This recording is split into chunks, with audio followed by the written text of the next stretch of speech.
નમસ્કાર.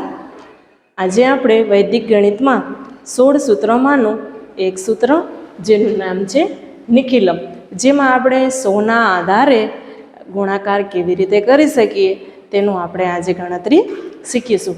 જેમાં રકમ છે, જેમાં 100નો આધાર જ લેવાનો છે, એટલે 3 અંકની સંખ્યા બનશે 105 ગુણ્યા 106.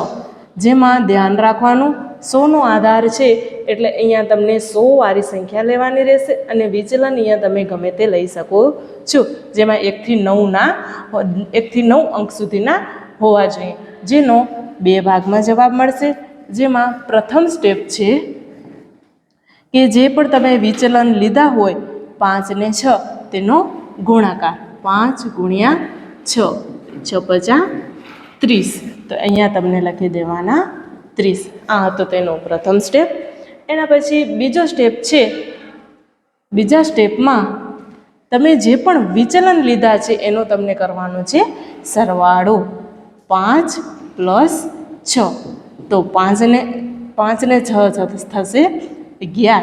જેમાં તમે આધાર કેટલાનો લીધો છે?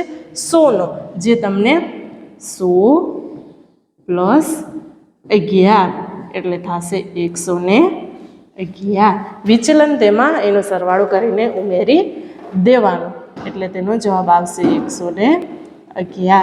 તો આ રીતે આપણે નિખિલમ સૂત્રના આધારે એમાં પણ 100નો આધાર અને વિચલન 1 થી 9ની વચ્ચે લઈ શકીએ છીએ. આ દાખલાનો જવાબ મળશે 1 1 1 3 0. આ રીતે આપણે દાખલાની ગણતરી કરી શકીએ છીએ.